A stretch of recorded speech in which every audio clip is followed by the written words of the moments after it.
BJP से रिश्ता तोड़ने के बाद से नीतीश कुमार पीएम मोदी और बीजेपी पर हमलावर हैं। वो बार बार कह रहे हैं कि अगर विपक्ष ने साथ दिया तो बीजेपी को 100 सीटों से नीचे रोक देंगे। लेकिन कैसे, क्या है इसका ब्लूप्रिंट और क्या विपक्ष उनके नाम पर सहमत होगा? क्या है उनकी ताकत? विशेष में आज करेंगे इसी की पड़ताल। नमस्कार, मैं हूं शुभ मिश्रा और आप देख रहे हैं अब की बार क्यों नहीं नीतीश कुमार।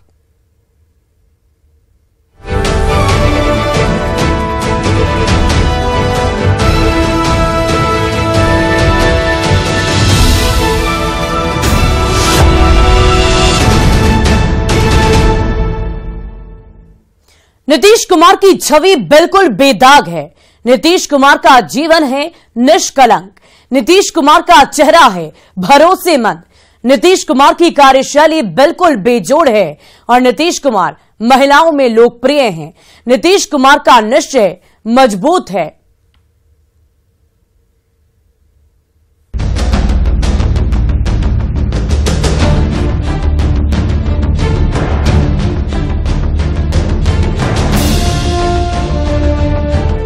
पटना का एक अणे मार्ग मुख्यमंत्री का आवास है। दिल्ली के 7 लोक कल्याण मार्ग आवास में देश के प्रधानमंत्री नरेंद्र मोदी रहते हैं। मुख्यमंत्री नीतीश कुमार अब पटना के एक अणे मार्ग से दिल्ली के इसी 7 लोक कल्याण मार्ग का रास्ता तय करना चाहते हैं और इसके लिए इशारों इशारों में विपक्ष की दावेदारी ठोक रहे हैं। अगर मेरा सुझाव को अगर मान लीजिएगा तो 100 के नीचे जाएंगे, जान लीजिए। मुख्यमंत्री नीतीश कुमार दावा कर रहे हैं कि अगर विपक्षी दलों ने उनकी बात मानी तो वो 2024 में बीजेपी को 100 सीटों तक भी नहीं पहुंचने देंगे। यानी कहीं न कहीं दबी जुबान में ही सही वो खुद को पीएम पद का दावेदार बता रहे हैं।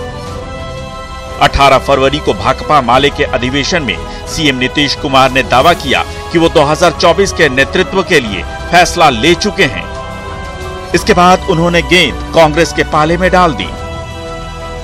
तो यात्रा तो बहुत अच्छा हो गया, लेकिन अब इसके आगे थोड़ा सोच लीजिए। हम तो उसी के लिए इंतजार कर रहे हैं। जब तक हम तो जाके दोनों को कही दिए हैं, हम कह दिए हैं कि भाई सोच लीजिए आगे, तो जो कहिएगा। अब बाकी अन्य पार्टियों का फोन आ रहा और सब लोग कह रहे हैं कि बाकी लोगों का सबका मीटिंग कीजिए, एक साथ बैठिए, तब जान लीजिए हम वेट कर रहे हैं खाली। अब आप लोग जितना जल्दी, हम इसीलिए हम वेट कर रहे हैं। तो बाकी और पार्टियां थी, बहुत सारी पार्टियां एकजुट होने के लिए तैयार बैठी हुई है। लेकिन अब आप सोचिए, हम तो चाहते हैं कि भाई अधिक से अधिक लोग एकजुट हो जाए। आज आप आए हुए हैं तो आप ही के माध्यम से आपके पार्टी के नेतृत्व को हम अनुरोध करेंगे कि जल्दी से जल्दी फैसला करिए और हम लोगों को बुला करके बात कर लीजिए कि कहां और किनके साथ एकजुट होकर के अगला चुनाव लड़ना है। ये जिस दिन फैसला कर लीजिएगा और उसी दिन हम सब लोग एकजुट हो जाएंगे, हम मिल करके लड़ेंगे, तब जान लीजिए आप अच्छी तरह से मुक्ति हो जाएगी।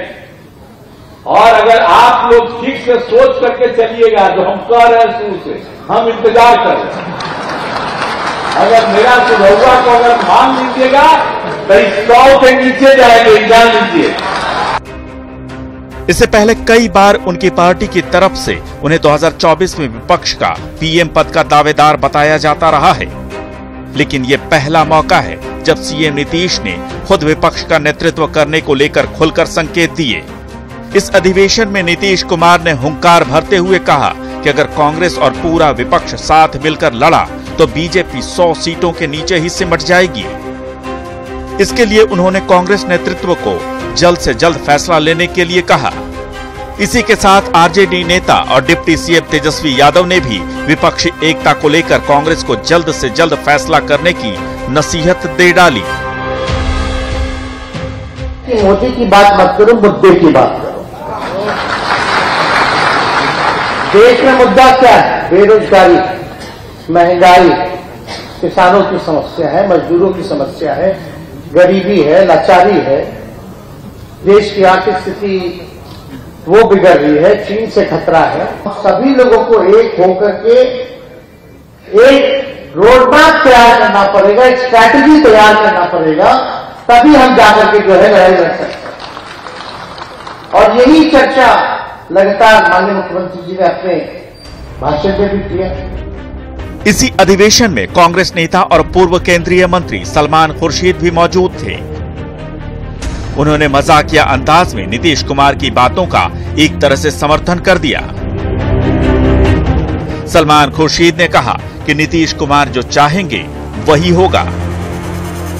आपने बहुत इशारे में भी बात कही और स्पष्ट बात भी कही है।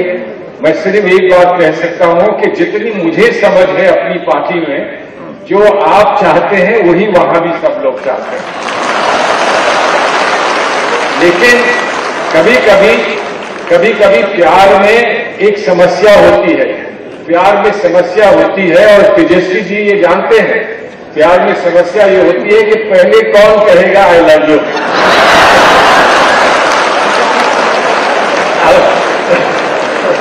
उसमें कभी कभी अनुभव काम कर देता है और कभी कभी जो अनुभवी नहीं होते हैं वो उसमें कामयाब हो जाते हैं। इसलिए ये अनुभवी बहुत सोचता है। सलमान खुर्शीद ने सीएम नीतीश की बात को आला कमान तक पहुंचाने का वादा किया और कहा कि अगर जरूरत पड़ी तो वो खुद कांग्रेस आला कमान के सामने इसकी वकालत भी करेंगे। इसके अगले दिन सीनियर कांग्रेस नेता जयराम रमेश ने कहा कि कांग्रेस अपनी जिम्मेदारी समझती है और कांग्रेस के अधिवेशन में गठबंधन पर फैसला होगा। तो यात्रा तो बहुत अच्छा हो गया, लेकिन अब इसके आगे थोड़ा सोच लीजिए। हम तो उसी के लिए इंतजार कर रहे हैं। जब तक हम तो जाके दोनों को कही दिए हैं, हम कह दिए हैं कि भाई सोच लीजिए आगे, तो जो कहिएगा। अब बाकी अन्य पार्टियों का फोन आ रहा और सब लोग कह रहे हैं कि बाकी लोगों का सबका मीटिंग कीजिए, एक साथ बैठिए, तब जान लीजिए हम वेट कर रहे हैं खाली। अब आप लोग जितना जल्दी, हम इसीलिए हम वेट कर रहे हैं। तो बाकी और पार्टियां थी, बहुत सारी पार्टियां एकजुट होने के लिए तैयार बैठी हुई है। तो हमें किसी को सर्टिफिकेट देने की जरूरत नहीं है कि हमें नेतृत्व करना है, क्योंकि कोई भी विपक्ष की एकता कांग्रेस के बिना असफल होगा। तो हम जानते हैं, नीतीश जी का बयान का हम स्वागत करते हैं और जैसा कि वेणुगोपाल जी ने कहा, इस पर प्लीनरी में बातचीत होगी और जो कुछ हमें करना है 2024 के लिए, 2024 के पहले 2023 में चुनाव हमें लड़ना है, विधानसभा के चुनाव है, पर मजबूत कांग्रेस के बिना मजबूत विपक्ष एकता असंभव है। पिछले साल अगस्त महीने में बीजेपी से नाता तोड़कर आरजेडी के साथ सरकार बनाने के बाद नीतीश कुमार की पार्टी लगातार विपक्षी नेतृत्व की दावेदारी ठोंकती रही है। नीतीश कुमार को 2024 में विपक्ष का पीएम पद का उम्मीदवार बताती रही है। कांग्रेस विपक्ष की सबसे बड़ी और पुरानी पार्टी है। भले ही आज उसकी स्थिति सीटों के मामले में अच्छी नहीं है, लेकिन ये भी तय है कि उसके बिना बीजेपी के सामने मेन फ्रंट की कल्पना भी नहीं की जा सकती। ऐसे में नीतीश कुमार लगातार कांग्रेस को मनाने की कोशिशें करते रहे हैं। हालांकि विपक्षी दलों ने, खासकर कांग्रेस ने, अब तक इस पर कोई निर्णय नहीं लिया है, लेकिन आरजेडी खुलकर नीतीश कुमार के साथ खड़ी है। कई दूसरे विपक्षी दलों का भी इंतजार है। लोकसभा चुनाव में बमुश्किल 1 साल का वक्त बचा है। ऐसे में सवाल है, अब की बार क्यों नहीं Nitish Kumar? Bureau report, news 18।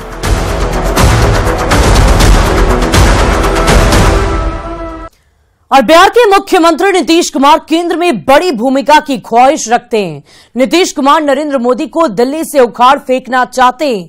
Nitish Kumar चाहते हैं कि मोदी के खिलाफ विपक्षी पार्टियों की वो धुरी बने। नीतीश के समर्थक उन्हें मोदी के खिलाफ प्रधानमंत्री पद के उम्मीदवार के रूप में देखना चाहते हैं। आरजेडी तेजस्वी यादव को मुख्यमंत्री बनते देखना चाहती है और नीतीश कुमार को प्रधानमंत्री। नीतीश कुमार के समर्थक बार बार कह रहे हैं कि आखिर सुशासन बाबू क्यों नहीं 2024 में विपक्ष के प्रधानमंत्री पद के उम्मीदवार बन सकते हैं।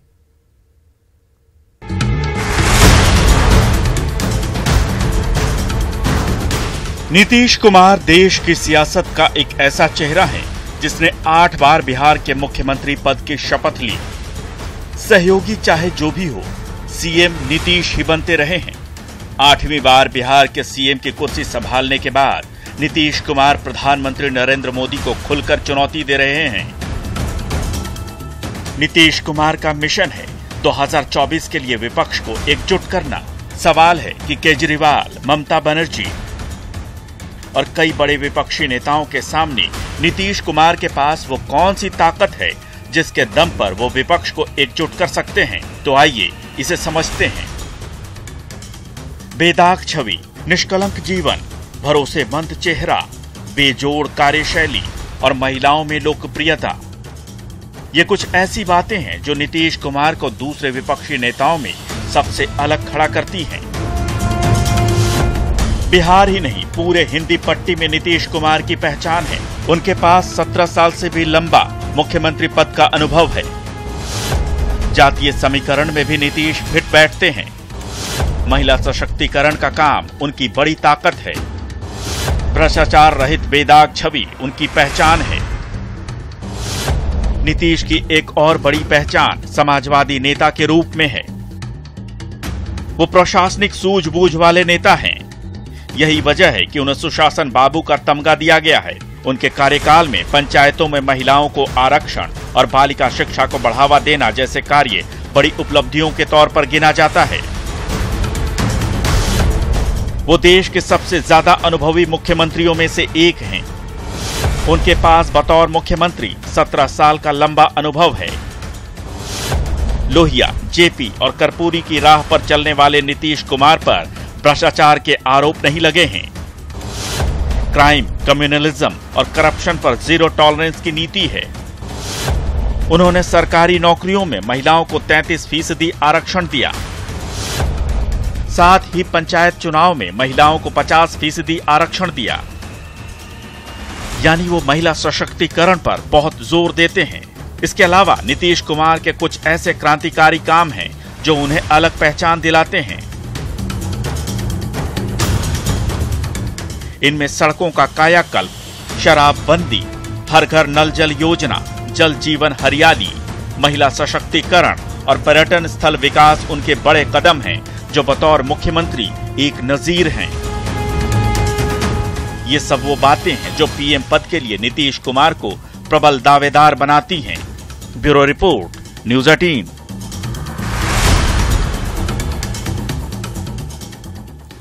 नीतीश कुमार और उनकी पार्टी जेडीयू बीजेपी के खिलाफ विपक्षी एकजुटता का चक्रव्यूह रचने की कोशिश कर रहे हैं। ऐसा चक्रव्यूह जिससे भेद पाना बीजेपी के लिए नामुमकिन हो। बीजेपी से राहें जुदा करने के बाद वो और उनकी पार्टी इसी मिशन में जुटे हुए हैं। लेकिन सवाल है कि आखिर नीतीश कुमार को वो सियासी चक्रव्यूह है क्या, और विपक्ष के कौन कौन सी संभावित नेता हो सकते हैं नीतीश के इस चक्रव्यूह के महारथी।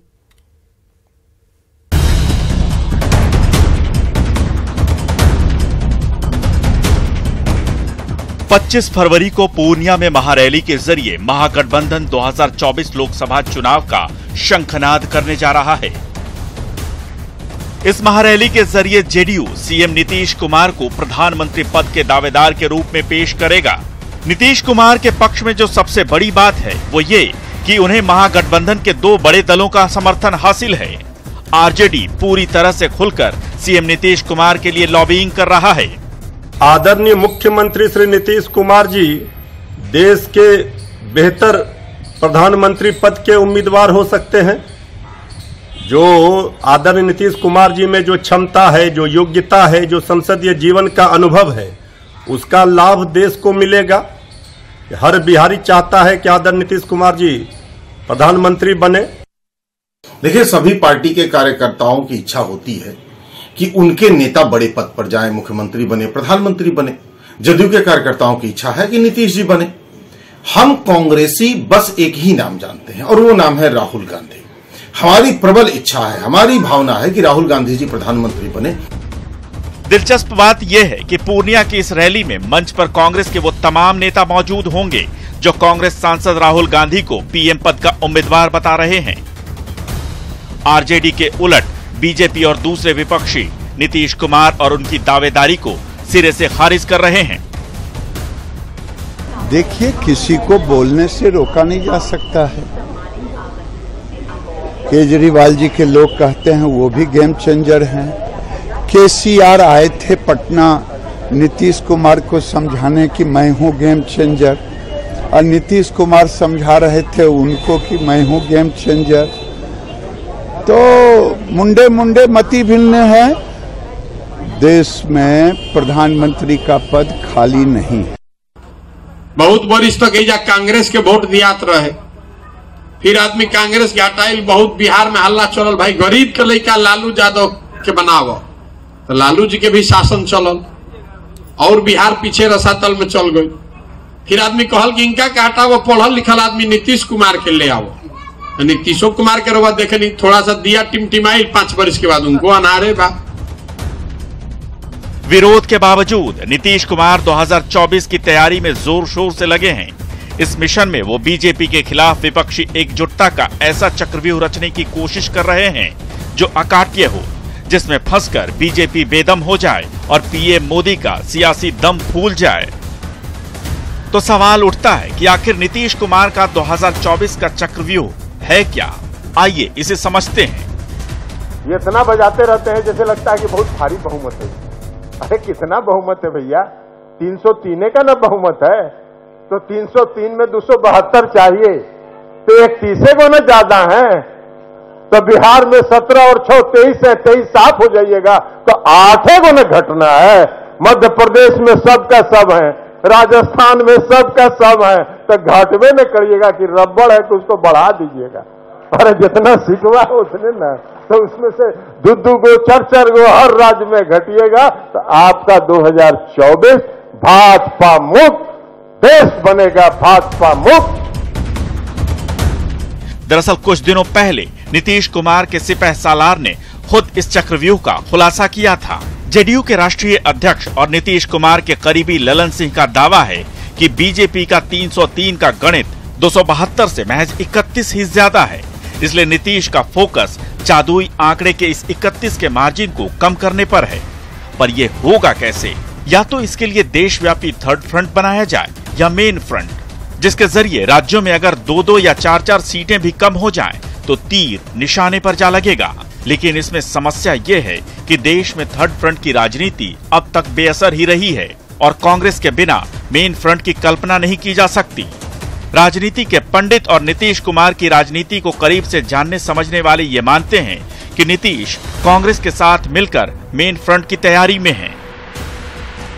नीतीश के इस मेन फ्रंट चक्रव्यूह के संभावित महारथियों में राहुल गांधी, ममता बनर्जी, अरविंद केजरीवाल, अखिलेश यादव, शरद पवार, केसीआर, उद्धव ठाकरे और एमके स्टालिन भी शामिल हैं। मजे की बात यह है कि इन सभी नेताओं की अपनी अपनी राजनीतिक महत्वाकांक्षाएं भी हैं, जिस वजह से ये अब तक एक नहीं हो पाए। माना जा रहा है कि नीतीश कुमार इसी गैप को पाटकर मोदी को रोकना चाहते हैं। विपक्ष को एकजुट करना नीतीश कुमार की पहली प्राथमिकता है। उनका मानना है कि अगर ऐसा संभव हुआ तो बढ़े हुए जनाधार के आगे बीजेपी बेबस हो जाएगी। Bureau report, news 18। सिर्फ 2 सीटों से देश की राजनीति में कदम रखने वाली बीजेपी ने हर बीते साल के साथ अपना जनाधार बढ़ाया है। खासकर 2009 के बाद से देश भर में बीजेपी का ग्राफ तेजी से बढ़ा। रूरल, सेमी अर्बन और अर्बन सिटीज पर उसकी पकड़ बहुत मजबूत हुई। वहीं दूसरी तरफ समय के साथ कांग्रेस समेत विपक्षी पार्टियां कमजोर पड़ती गई है।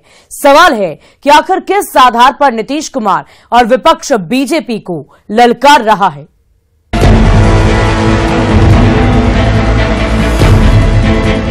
मुख्यमंत्री नीतीश कुमार खुलकर चुनौती दे रहे हैं और कह रहे हैं कि 2024 में मोदी को रोक देंगे, लेकिन कैसे? सवाल उठता है कि आखिर वो कौन सी ताकत है जिसकी बदौलत नीतीश और पूरा विपक्ष 2024 में बीजेपी की राह रोक देने का दावा कर रहा है।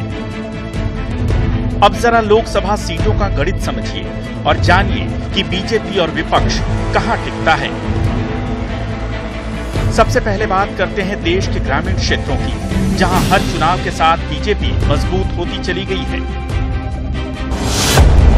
देश के रूरल एरिया यानी ग्रामीण क्षेत्रों में लोकसभा की कुल 353 सीटें हैं। 2009 में भाजपा को ग्रामीण क्षेत्रों में 77 सीटों पर जीत मिली थी। इसके बाद 2014 में बढ़कर 190 सीटें हो गई। 2019 लोकसभा चुनाव में बीजेपी को 353 रूरल सीटों में से 207 पर जीत मिली थी, जबकि कांग्रेस और अन्य के खाते में सिर्फ 126 सीटें ही गई थी। 2024 के लिए नीतीश और गठबंधन का फोकस देश के इसी ग्रामीण क्षेत्र पर है। इसके अलावा 2009 में सेमी अर्बन सीटों पर बीजेपी को 20 सीटें मिली थी, जबकि सेमी अर्बन सीटों पर 2014 में बीजेपी को 53 सीटें मिली और 2019 में 58 सीटें हो गई। यानी रूरल के अलावा सेमी अर्बन सीटों पर भी बीजेपी का ग्राफ बढ़ता गया है। शहरी क्षेत्रों की बात करें तो 2009 में बीजेपी के पास 20 सीटें थी। इसके बाद शहरी सीटों पर भी 2014 और 2019 में बीजेपी बढ़कर 40-40 हो गई। यानी रूरल, सेमी अर्बन और अर्बन सभी क्षेत्रों में बीजेपी का ग्राफ तेजी से बढ़ा है और पार्टी का सबसे मजबूत पक्ष भी यही है। अब बात करते हैं देश भर में विपक्ष की ताकत और प्रभाव की। सबसे पहले बात कांग्रेस की। राहुल गांधी फिलहाल कांग्रेस का बड़ा चेहरा है और पूर्व अध्यक्ष भी रह चुके हैं। कांग्रेस की मौजूदगी पूरे देश में है और प्रभाव फिलहाल 200 सीटों पर है। सीताराम येचुरी की पार्टी सीपीएम की मौजूदगी केरल और पश्चिम बंगाल में है और उनका प्रभाव 60 सीटों पर है।